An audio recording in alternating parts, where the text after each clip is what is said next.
News 21 Telugu స్వాగతం. ముందుగా bulletin లో హెడ్లైన్స్. వ్యవసాయ భూముల 500 రూపాయల నకిలీ నోట్ల కలకలం. ఫేక్ నోట్ల కట్టలను సీజ్ చేసిన పోలీసులు. గవర్నర్ గౌరవించుకోవాలి. వైసీపీ నాయకులకు స్పీకర్ చురుకలు. శివరాత్రికి ముస్తాబవుతున్న ప్రసిద్ధ శైవ క్షేత్రాలు. భక్తులకు అసౌకర్యం కలగకుండా ఏర్పాట్లు. మండలిలో మాటల తూటాలు. డి అంటే డి అన్న వరదు కళ్యాణి నారా లోకేష్. నల్గొండ జిల్లా దామచర్ల మండలం బొత్తలపాలెంలో 500 రూపాయల నకిలీ నోట్ల కట్టలు కలకలం రేపాయి. నార్కట్పల్లి అద్దంకి రోడ్డు వెంట ఉన్న ఓ పొలంలో 20 లక్షల కట్టలను రైతులు గుర్తించి వాటిలో కొన్నింటిని తీసుకెళ్లారు. ఆ నోట్లపై చిల్డ్రన్ బ్యాంక్ ఆఫ్ ఇండియా అని ముద్రించి ఉండడం విశేషం. స్థానిక సే వీరబాబు ఘటనా స్థలికి చేరుకుని మిగతా నోట్ల కట్టలను సీజ్ చేశారు. వీటిని ముద్రించిన వారిని అదుపులోకి తీసుకున్నట్లు తెలుస్తోంది.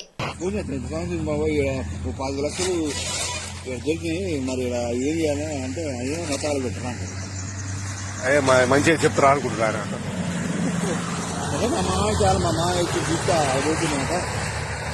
పట్టుకొని కూడా లేదా దొంగనోట్లే గాంధీ బొమ్మ ఉందల్లా మీరు చెప్పరు దొంగలు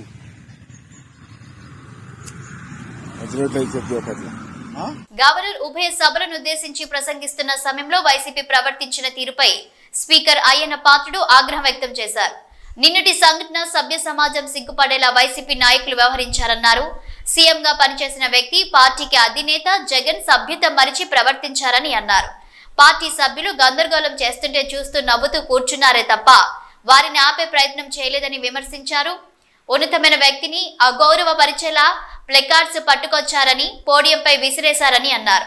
ఇది ఏం సాంప్రదాయమని ప్రశ్నించారు. ప్రజాస్వామ్యంలో ఇది మంచి పద్ధతి కాదన్నారు స్పీకర్ అయ్యన్న పాత్రుడు. నమస్కారం అండి. మొదటి రోజు సమావేశానికి వచ్చేసిన సభ్యులందరికీ స్వాగతం. ఈ సభని ప్రారంభించే ముందు రెండు విషయాలు కొన్ని మీతో మాట్లాడాలనుకుంటున్నాను. నేను ఏంటంటే నిన్న సభలో జరిగినటువంటి సంఘటన మీ అందరూ చూశారు. నాకైతే చాలా బాధ అనిపించింది. ప్రజాస్వామ్యంలో మన రాష్ట్రంలో ఉన్నతమైన సభ ఈ సభ.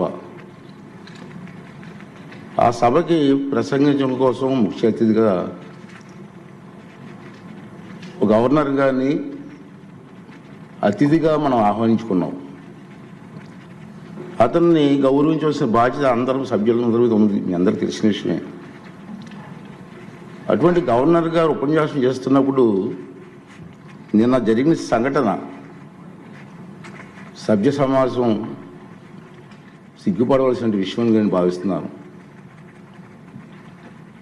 నిన్న జరిగిన సంఘటన మీరు కళ్ళారా చూశారు, మీరు అందరూ కూడా, మీరే కాదు ప్రజలందరూ చూశారు. ఒక ముఖ్యమంత్రిగా పనిచేసిన వ్యక్తి, ఒక పార్టీకి అధ్యక్షుడిగా ఉన్న వ్యక్తి, పార్లమెంటు మెంబర్గా కూడా పనిచేసిన వ్యక్తి సభ్యత మర్చిపోయి ఆ విధంగా ప్రవర్తిస్తే కనీసం కూర్చొని చూస్తూ నవ్వుకుంటున్నాడు తప్పించి వాళ్ళ సభ్యుల్ని కంట్రోల్ చేసే పరిస్థితి ఎక్కడ కనిపించదండి మనకి. పైగా ఎంకరేజ్ చేస్తాడండి. ఇది సాంప్రదాయం అండి. ఇది సాంప్రదాయం అంటారా? సాంప్రదాయం ఏంటండి? ఒక ఉన్నతమైన వ్యక్తిని అగౌరవపరిచే విధంగా ప్లే కార్డ్స్ పట్టుకొని రావడం, కాగితాలు చింపి పోడియం మీద విసిరారు. అంటే గవర్నర్ మాట్లాడుతూ ఉంటే గవర్నర్ మీద. ఇది పద్ధతి కాదు. ఈ సాంప్రదాయం అంటాడు. ఏంటి సాంప్రదాయం నాకు అర్థం కాదండి. ఇది పద్ధతి కాదు. ప్రజాస్వామ్యం ఇది మంచి పద్ధతి కాదు. పైగా అతనికి ఆలోచన లేకపోయినా పక్కనే ఉన్నటువంటి సీనియర్ మెంబర్ బొత్స సత్యనారాయణ గారికి కూడా ప్రోత్సహించారు. వారైనా ఇది తప్పు అని చెప్పే పరిస్థితి లేదు. ఇటువంటి సంఘటనలు రాబోయే రోజులు జరగకూడదనేది నా తాలూకు ఆలోచన విధానం. మీరందరూ కూడా గమనిస్తూనే ఉన్నారు. ఇది ఎందుకు చెప్తానంటే ఇప్పటికైనా విజ్ఞతతో ప్రవర్తించాలని చెప్పి ఆ సభ్యులందరినీ కోరుకుంటున్నాను సభ ద్వారా. ప్రజాస్వామ్యం పెద్దలు మనకు ఎంతో ప్రజాస్వామ్యాన్ని ఇచ్చారు, రాజ్యాంగాన్ని ఇచ్చారు. రాజ్యాంగానికి అనుగుణంగా మనం ప్రవర్తించాలి తప్పించి మన ఇష్టం వచ్చిన మాట్లాడుకుంటాం. సర్వ హక్కులు నాకే ఉన్నాయి, నేను మాట్లాడతానన్నది ఇది పద్ధతి కాదని చెప్పి ఈ సభ ద్వారా సభ్యులందరికీ, అన్ని పార్టీ సభ్యులకు కూడా మనం చేస్తున్నాను. అలాగే ప్రజలు కూడా దీన్ని గమనిస్తున్నారన్న విషయాన్ని కూడా మనం చూసుకోవాలి. ఉంది మన గవర్నర్ ప్రసంగం అయింది నిన్న. ఈరోజు గవర్నర్ ప్రసంగం మీద చర్చ ఉంది. వాళ్ళకి ఏమైనా అభ్యంతరాలు ఉంటే ఈ చర్చలు పాల్గొనవచ్చు కదా, మాట్లాడే అవకాశం మనం ఇస్తాం కదా. ఈ రోజంతా మాట్లాడవచ్చు. మీరు హౌస్కి వచ్చి మీరు మాట్లాడకుండా మీ ఇష్టం వచ్చినట్టు ఈ విధంగా ప్రవర్తించడాన్ని అందరం కూడా ఖండించవలసిన అవసరం ఉంది. ఇటువంటి సంఘటనలు రాబోయే రోజుల్లో జరగకూడదు అనేది నా తాలూకు అభిమతం. ఈ రెండు విషయాలు మీ ముందు చెప్పాలని నేను ఈ మాట్లాడతానని చెప్పి మనం చేస్తూ, మరి ఇప్పుడు ఈ సభలో జరగబోయే సభలో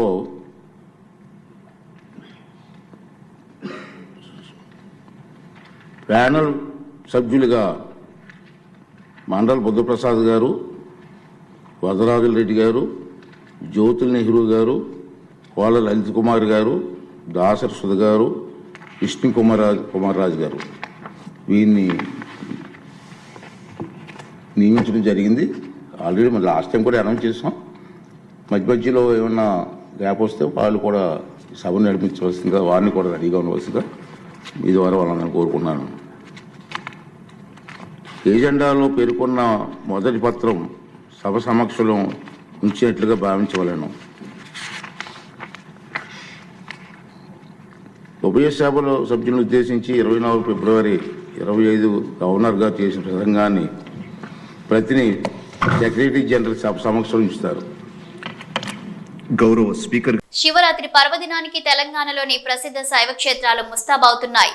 ఉత్తర తెలంగాణలో ప్రసిద్ధి చెందిన సిద్దిపేట జిల్లా హుస్నాబాద్ మండలం పొట్లపల్లిలోని శ్రీ స్వయంభూ రాజరాజేశ్వర స్వామి దేవాలయం శివరాత్రి పర్వదినానికి ముస్తాబైంది. ప్రతి ఏటా శివరాత్రి పర్వదినం రోజున స్వామివారిని దర్శించుకోవడానికి వేల సంఖ్యలో భక్తులు తరలివస్తారు. ప్రత్యేక అభిషేకాలు, పూజా కార్యక్రమాలు నిర్వహిస్తారు. ఈసారి భక్తుల సౌకర్యార్థం ఆలయ ప్రాంగణంలో చలువ పందిళ్లు, మంచినీటి సౌకర్యం, క్యూ లైన్లు, వైద్య రవాణా సౌకర్యాలు ఏర్పాటు చేశారు.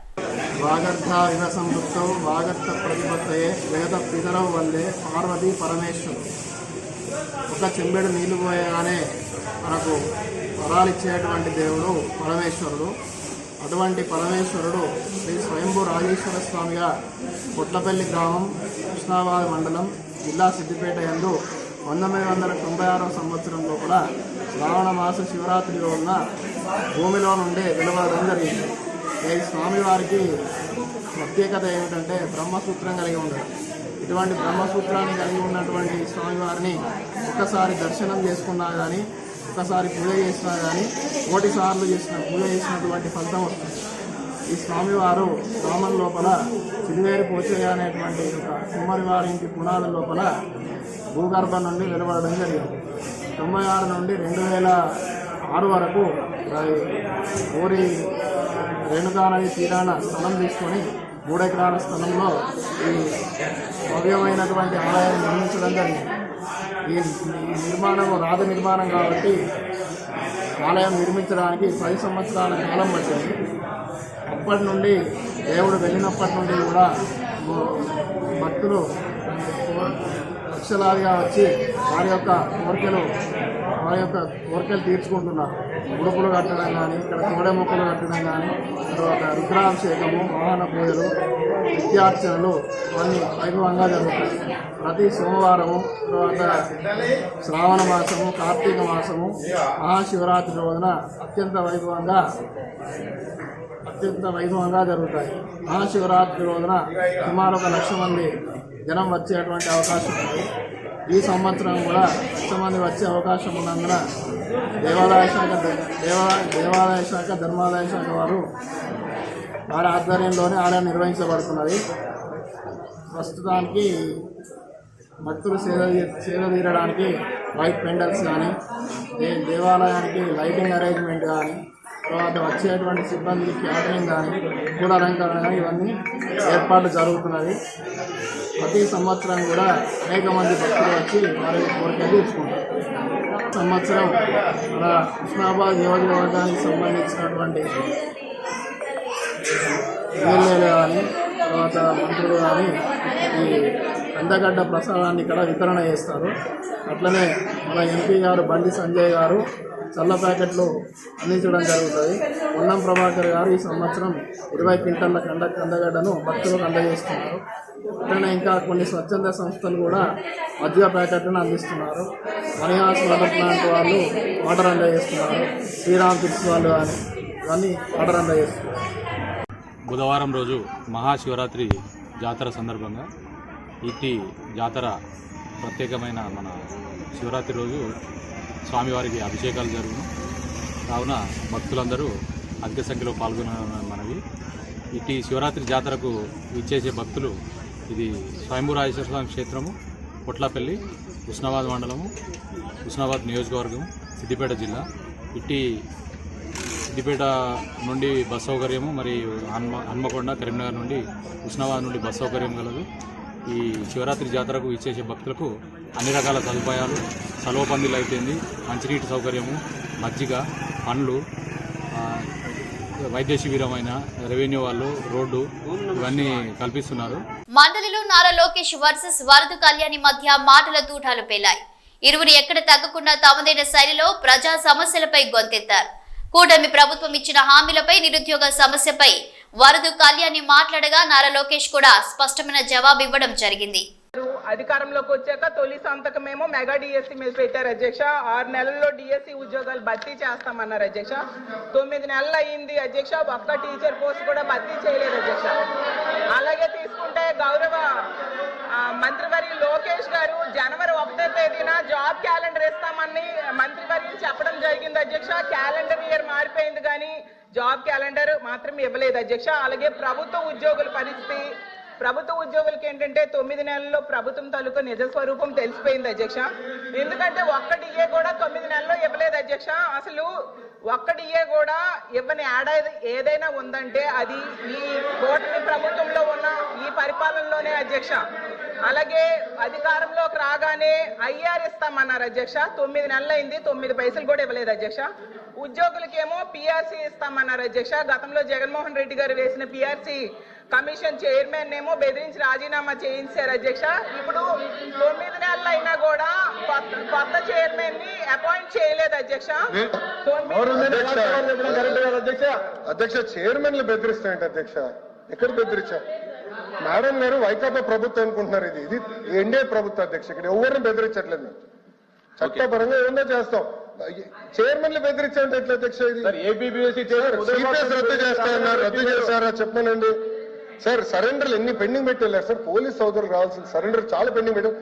మన ప్రభుత్వ అధికారులకు వచ్చిన సరెండర్ మనం 1 సరెండర్ క్లియర్ చేస్తాం సార్. బ్యాలెన్స్ కూడా క్లియర్ చేస్తాం సార్.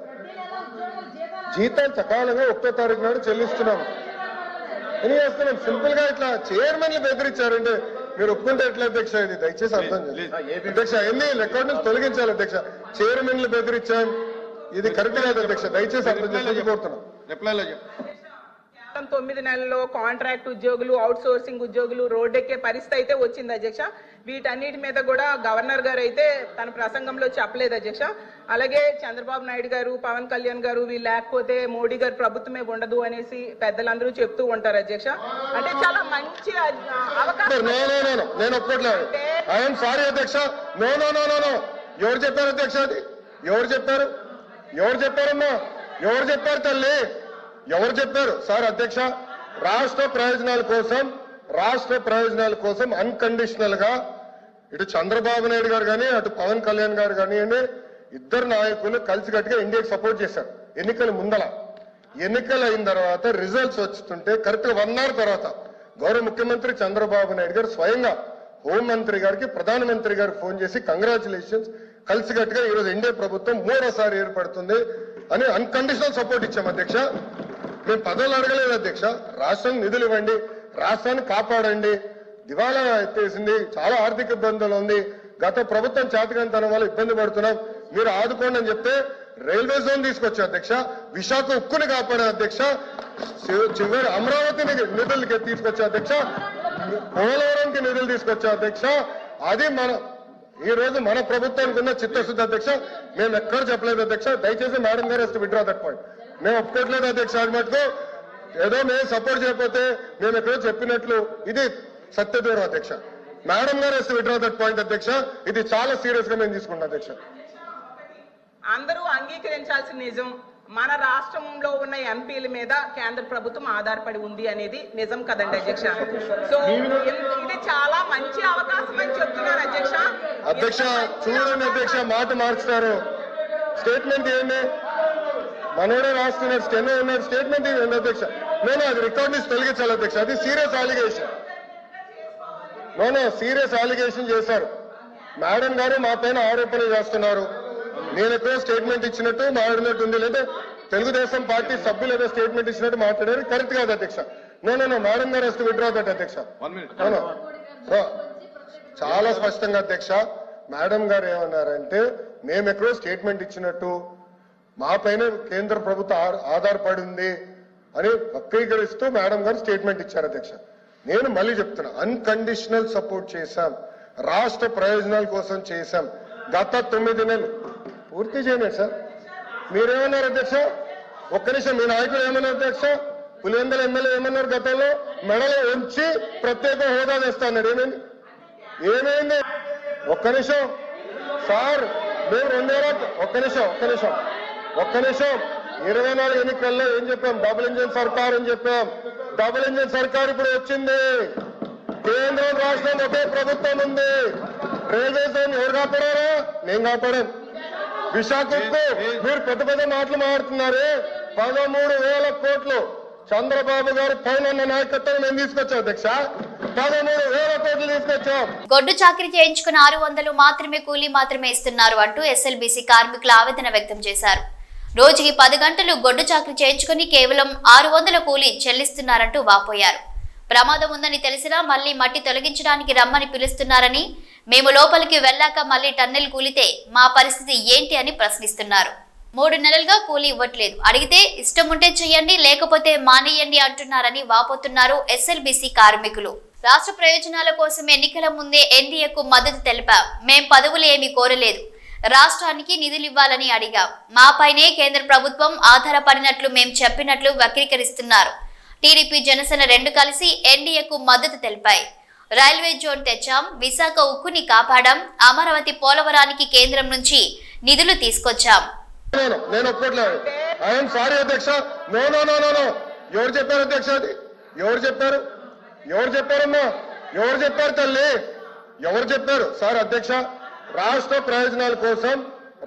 ప్రయోజనాల కోసం అన్కండిషనల్ గా ఇటు చంద్రబాబు నాయుడు గారు కానీ అటు పవన్ కళ్యాణ్ గారు కానివ్వండి, ఇద్దరు నాయకులు కలిసికట్టుగా ఇండియాకి సపోర్ట్ చేశారు.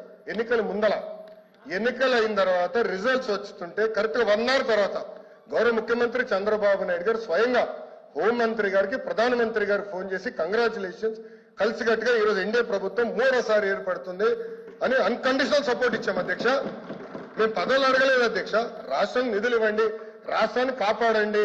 దివాలా ఎత్తేసింది, చాలా ఆర్థిక ఇబ్బందులు ఉంది, గత ప్రభుత్వం చేతకానితనం వల్ల ఇబ్బంది పడుతున్నాం, మీరు ఆదుకోండి అని చెప్తే రైల్వే జోన్ తీసుకొచ్చా అధ్యక్ష, విశాఖ ఉక్కుని కాపాడే అధ్యక్ష, చివరి అమరావతిని నిధులకి తీసుకొచ్చా అధ్యక్ష, పోలవరంకి నిధులు తీసుకొచ్చా అధ్యక్ష.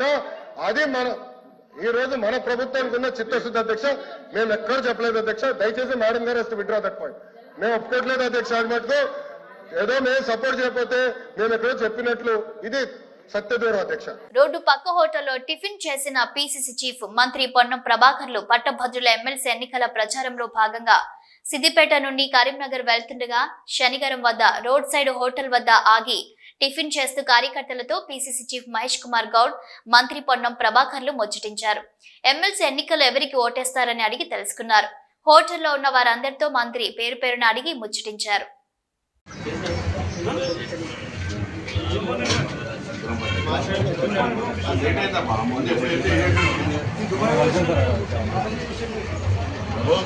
రేణుకా ఎల్లమ్మదేవి దేవాలయంలో అమ్మవారిని మంత్రి పొన్నం పూజలు. సిద్దిపేటలో శ్రీ మహా రేణుకా ఎల్లమ్మదేవి దేవాలయంలో అమ్మవారిని మంత్రి పొన్నం ప్రభాకర్, పిసిసి చీఫ్ మహేష్ కుమార్ గౌడ్లు దర్శించుకున్నారు.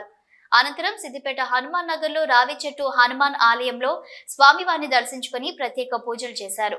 ఈ కార్యక్రమంలో రాష్ట్ర dairy development corporation chairman Gutta Amit Reddy, DCC అధ్యక్షులు తుంకుంట నర్సారెడ్డి, పూజల హరికృష్ణ, చెరకు శ్రీనివాస్ రెడ్డి, ఇతర ముఖ్య నేతలు పాల్గొన్నారు. బుద్ధిమతాం వరిష్టం వాతాత్మజం వానర యూధముఖ్యం శ్రీరామదూతం శిరసా నమామి. అసాధ్య సాధక స్వామిన్ అసాధ్యం తవ కిం వద రామదూత కృపాసింధో మత్కార్యం సాధయ ప్రభో. ఓం ఆంజనేయాయ నమః, ఓం మహావీరాయ నమః, ఓం హనుమతే నమః, ఓం.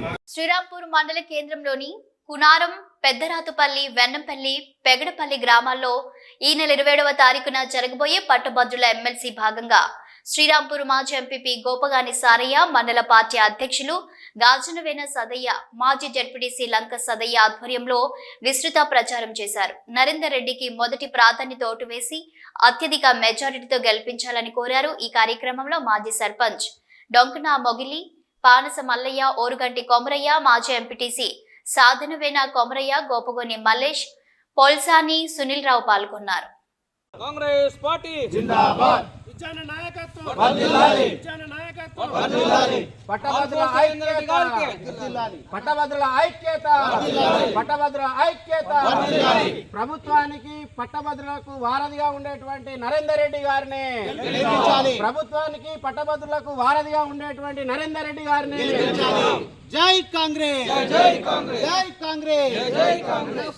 నరేందర్ రెడ్డికి మొదటి ప్రాధాన్యత ఓటు ఇచ్చి గెలిపించాలి. పట్టభద్రుల ఎమ్మెల్సీ ఎన్నికల్లో కాంగ్రెస్ అభ్యర్థి ఆల్ఫోర్స్ నరేందర్ రెడ్డికి మొదటి ప్రాధాన్యత ఓటు ఇచ్చి గెలిపించాలని కాల్వ శ్రీరాంపూర్ మాజీ ఎంపీపీ కాంగ్రెస్ నాయకులు గోపగోని సారీ గౌడ్ కోరారు.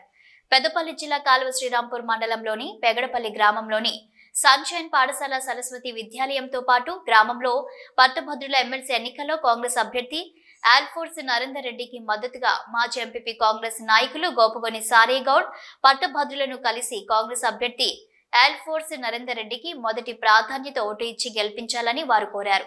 ఈ సందర్భంగా మాజీ ఎంపీపీ మాజీ గోపగోని సారీ గౌడ్ మాట్లాడుతూ ఈ నెల 27న జరిగే పట్టభద్రుల ఎమ్మెల్సీ ఎన్నికల్లో ముఖ్యమంత్రి రేవంత్ రెడ్డి, కాంగ్రెస్ పార్టీ అధిష్టానం పార్టీ బలపరిచిన అభ్యర్థి ఆల్ఫోర్స్ నరేందర్ రెడ్డికి మొదటి ప్రాధాన్యత ఓటు వేసి గెలిపించాలని వారు కోరారు. కాంగ్రెస్ ప్రభుత్వం వచ్చిన సంవత్సరంన్నర కాలంలోనే 54,000 ఉద్యోగాలు ఇచ్చిన ఘనత కాంగ్రెస్ ప్రభుత్వానికి దక్కుతుందన్నారు.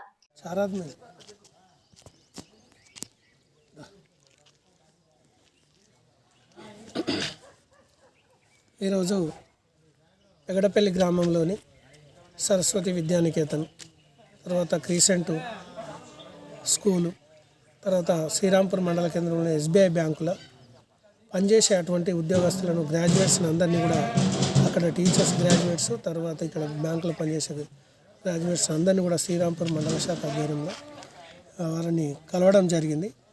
వారు కూడా చాలా వరకు సానుకూలంగా స్పందించి ప్రభుత్వంలో పనిచేసే అటువంటి ప్రభుత్వము తెలంగాణలో కాంగ్రెస్ ప్రభుత్వం అధికారంలో ఉన్నది కాబట్టి ప్రభుత్వం బలపరిచినటువంటి వ్యక్తి, కాంగ్రెస్ పార్టీ బలపరిచినటువంటి వ్యక్తి పెద్దలు ముఖ్యమంత్రి రేవంత్ రెడ్డి గారు, పిసిసి అధ్యక్షుడు మహేష్ కుమార్ గౌడ్ గారు, మరి ఇక్కడ ఉన్నటువంటి స్థానిక మంత్రివర్యులు శ్రీధర్ బాబు గారు కానీ, మా పెద్దపల్లి ఎమ్మెల్యే గారు సమిష్టి కృషితోటి ఈనాడు పెద్దపల్లి నియోజకవర్గంలో అన్ని గ్రామాలలో కూడా, తర్వాత మండల కేంద్రాలలో కానీ, అన్ని ప్రభుత్వ ఆఫీసులలో కానీ, తర్వాత ప్రైవేట్ స్కూళ్ళల్లో కూడా మేము కలవడం జరుగుతూ ఉంది. వారు చాలా వరకు సంతోషంగా మేము ఓటేస్తాము.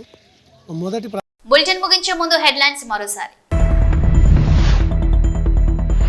వ్యవసాయ భూముల 500 రూపాయల నకిలీ నోట్ల కలకలం, ఫేక్ నోట్ల కట్టలను సీజ్ చేసిన పోలీసులు. గవర్నర్ గౌరవించుకోవాలి, వైసీపీ నాయకులకు స్పీకర్ చురుకలు. శివరాత్రికి ముస్తాబవుతున్న ప్రసిద్ధ శైవ క్షేత్రాలు, భక్తులకు అసౌకర్యం కలగకుండా ఏర్పాట్లు. మండలిలో మాటల తూటాలు. డి అంటే డి అన్న వరదు కళ్యాణి నారా లోకేష్. ఇవి bulletin updates. Keep watching news.